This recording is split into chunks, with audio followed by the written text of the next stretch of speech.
Thank you, Arnaud. Merci Arnaud. Bonjour à vous tous.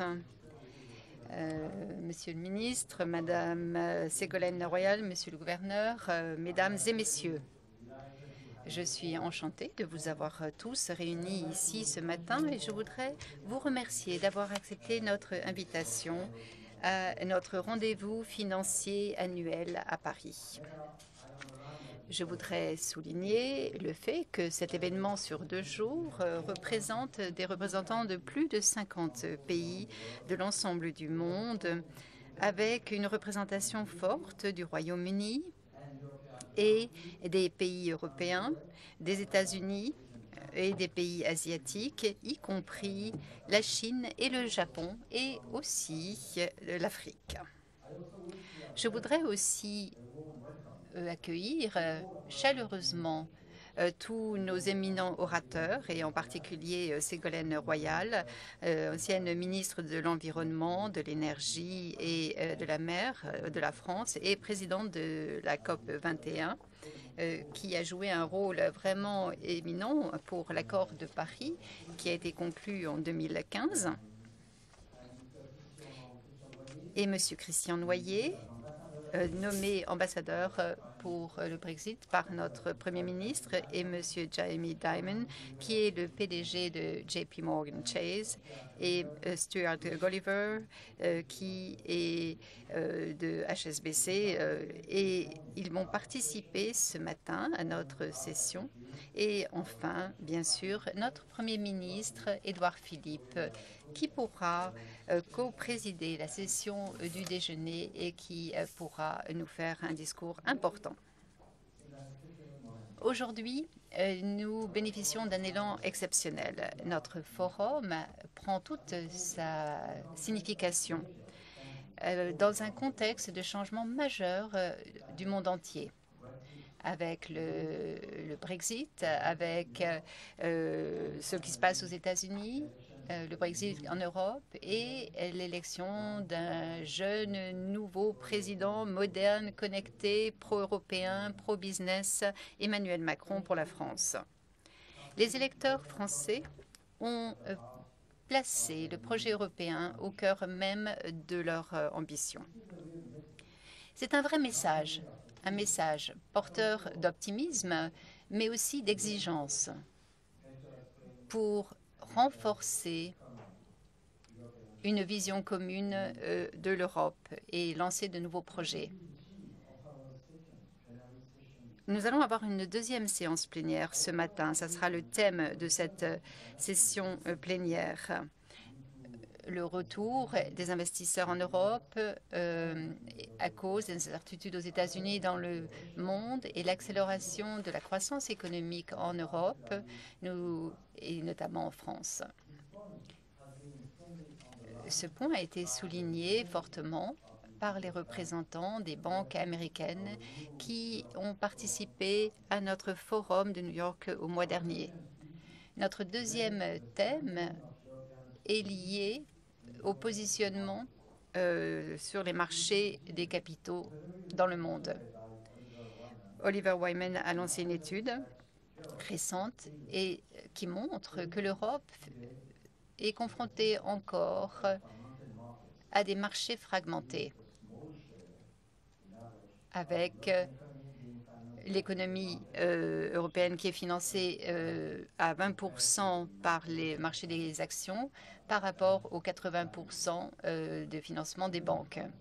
Même si la France, par exemple, a déjà un taux de 40% pour le marché des actions, des capitaux, qui est le double en fait de la moyenne européenne, la priorité doit être d'accélérer cette Union européenne des capitaux. Ça veut dire qu'il va falloir entreprendre de nouvelles actions, mettre au point des économies à long terme sur le marché des actions, accélérer la diversification des canaux de financement pour les entreprises, y compris les petites et moyennes entreprises, améliorer la compétitivité des échanges et des infrastructures de marché, soutenir l'innovation dans les services financiers, développer les fintechs et la finance verte et enfin amplifier l'intégration du marché européen. Paris Europlace est impliqué de manière très active dans les groupes de travail européens qui s'adressent dans tous ces domaines et qui traitent de tous ces points. La City de Londres vit le Brexit et donc il va falloir renforcer un plan européen fort. C'est la vue de l'ensemble des acteurs du marché, y compris les entreprises européennes. Le deuxième sujet que j'aimerais traiter a trait à l'offre parisienne dans le contexte du Brexit. Je voudrais vous rappeler, en effet, une fois de plus, que Paris Europlace était en faveur du fait que le Royaume-Uni reste évidemment dans l'Union européenne. Mais maintenant que les électeurs se sont prononcés en faveur du Brexit, le processus semble s'accélérer et les négociations ont débuté. Nous ne savons pas si on va avoir un Brexit dur ou non, mais en tout cas, il faut que ça soit clair. Et nous sommes convaincus du fait que Paris peut offrir des opportunités gagnantes-gagnantes aux entreprises internationales qui veulent développer leurs activités dans l'Union européenne post-Brexit.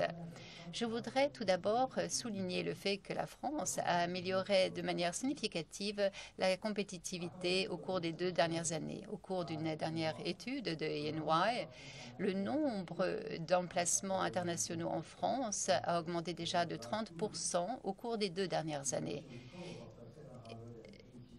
780 projets par an ont été enregistrés en France. Aujourd'hui, la France bénéficie d'une reconnaissance nettement améliorée par les investisseurs internationaux et les entreprises de par l'innovation et le développement des start-up avec des atouts concurrentiels de poids. La France devient une nation de start-up avec un pool de talents et de jeunes entrepreneurs.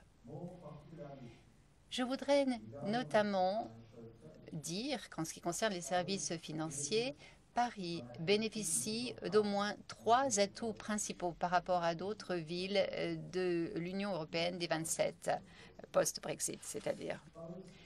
Paris est la seule ville mondiale au niveau poids économique dans la région Île-de-France et soutenue par le projet Grand Paris qui attire beaucoup d'investisseurs internationaux. C'est le centre financier de poids avec la présence de grandes entreprises françaises et internationales, beaucoup plus qu'à Londres et à Francfort. Et ces entreprises internationales qui sont à Paris sont les clients des banquiers internationaux et des émetteurs internationaux. Et Paris est la ville des innovations avec une accélération de la recherche et des développements et des fintech de la technologie française et la présence d'un énorme pool de talents. Paris Europlace a réalisé une analyse en profondeur des secteurs financiers, des sous-secteurs financiers impactés par le Brexit et une étude de notre écosystème avec le soutien d'une société de consultants internationale. Dans les 6 secteurs financiers qui ont fait l'objet de cette étude, Paris peut offrir des opportunités gagnant-gagnant aux entreprises internationales qui souhaitent développer des activités au sein de l'Union européenne des 27 pays, et notamment dans l'industrie des actifs sous gestion, qui sera aussi impactée directement par la France dans le secteur est le numéro 2 pour ce qui est de la gestion des actifs et gère plus de 30% de l'ensemble des actifs européens, 2 fois plus que l'Allemagne, 16%. Pour ce qui est du secteur de la banque d'investissement, qui sera aussi impacté par la perte du passeport européen, Paris, pour l'instant, est le marché leader dans l'Union européenne des 27 pays pour les actions, pour les dérivés actions, pour les titres et les instruments de la dette, pour les prêts aux entreprises et pour le financement. Pour l'assurance, comme pour le marché des actions et le capital investissement, où Paris est le leader dans cette union des 27 pour ce qui est des investissements d'entreprise, 2 fois plus que pour l'Allemagne, et aussi dans le secteur des fintech. En ce qui concerne l'infrastructure du marché, les points clés, c'est en fait les décisions des autorités européennes quant aux chambres de compensation dans la zone euro, voir où elles se trouvent à nouveau, pour préserver la stabilité monétaire et financière de l'Union européenne. Je voudrais ajouter que Paris a lancé une action très forte dans le domaine de la finance verte et durable, avec l'organisation par Paris Europlace de la première journée internationale en 2015, ce sujet à l'occasion de la COP21. Puis nous avons lancé l'initiative de financement verte et durable en 2016, qui a été rebaptisée La finance pour demain, et ça a été rebaptisé il y a quelques semaines, et qui réunit l'ensemble des acteurs de la place parisienne. Et au cours du premier semestre 2017, Paris se trouve en position numéro 1 pour ce qui est de l'émission des obligations vertes. Et je voudrais souligner l'émission des premières obligations souveraines vertes par le gouvernement français au début de cette année à l'initiative de Madame Royal. Je voudrais remercier une fois de plus Ségolène Royal pour avoir accepté de soutenir les actions de Paris Europlace pour le financement vert et durable. Madame Royal, présidente de la COP 21, nous délivrera un discours au cours de la première session dans quelques minutes. Je voudrais conclure en disant qu'il faut continuer la réforme qui va consolider l'attractivité de la place financière de Paris. Des annonces ont été faites il y a un an, ici même, à Paris Europlace, par notre ancien Premier ministre Manuel Valls, avec la présence d'Anne Hidalgo, maire de Paris, et Valérie Pécresse, présidente de la région de Paris. Et ils avaient annoncé la baisse du taux d'imposition des entreprises à 28%, l'extension du régime des impatriés qui s'étend de 5 à 8 ans et qui permet à la France d'avoir le taux d'imposition le plus attrayant pour les impatriés, 28% par rapport à l'Allemagne, 38%, et l'Irlande et les Pays-Bas, 46%. Ils ont aussi annoncé l'adoption d'une procédure accélérée de l'AMF et de la Banque de France pour faciliter l'établissement des différents gestionnaires d'actifs et autres établissements financiers dans le contexte du Brexit. Les investisseurs et les sociétés financières internationales que nous avons rencontrées au cours des derniers mois et qui ont été rencontrés par Christian Noyer et Roel McGuinness, disent qu'il faut avoir de la souplesse, plus de souplesse en ce qui concerne la réglementation, une baisse des charges sociales et surtout la stabilité réglementaire. Paris Europlace a vraiment accéléré les réformes, a impacté ces réformes et nous sommes plus que confiants que le nouveau président et les nouveaux premiers ministres vont permettre de réaliser ces réformes très rapidement et qu'ils vont pouvoir soutenir fortement la relance de l'Union européenne et de l'euro. Certains projets ont déjà été mis sur la table et des annonces ont déjà été faites. Un projet de loi a été soumis au Parlement pour permettre au gouvernement de simplifier le Code du travail. Et cet automne déjà, le gouvernement va planifier son budget pour 2018 et va proposer un texte de 5 ans. Paris Europlace accueille les nouvelles mesures qui ont été annoncées par le Premier ministre Édouard Philippe vendredi dernier, avec la présence d'Anne Hidalgo, Valérie Pécresse et le président de la métropole Grand Paris. Vous voyez donc l'élan, la dynamique qui a été donnée par Emmanuel Macron.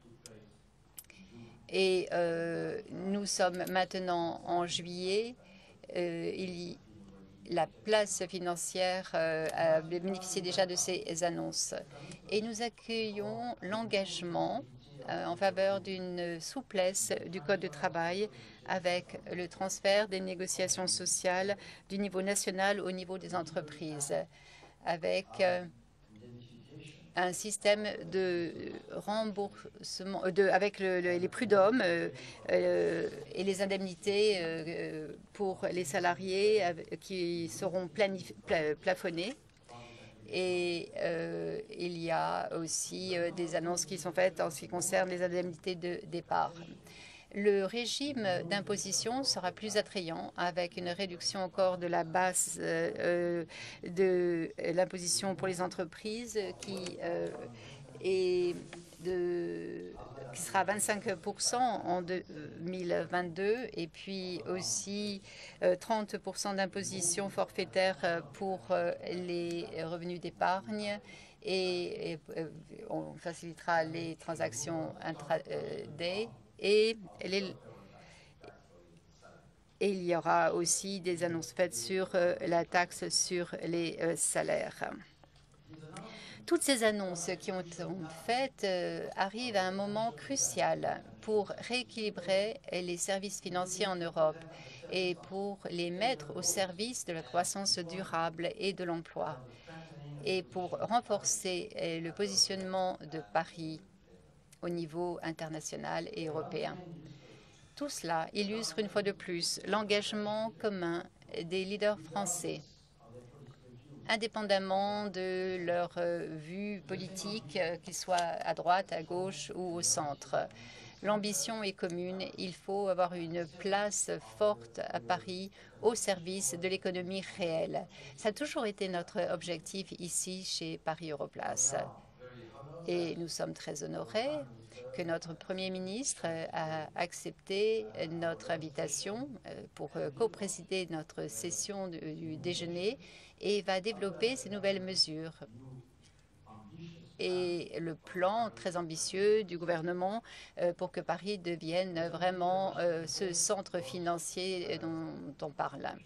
Washington Post a publié il y a quelques jours, et je cite, les orientations prises par Emmanuel Macron et son parti est un véritable changement pour la France. La France pourrait remporter haut la main le concours de beauté post-Brexit. Nous l'espérons. Merci beaucoup.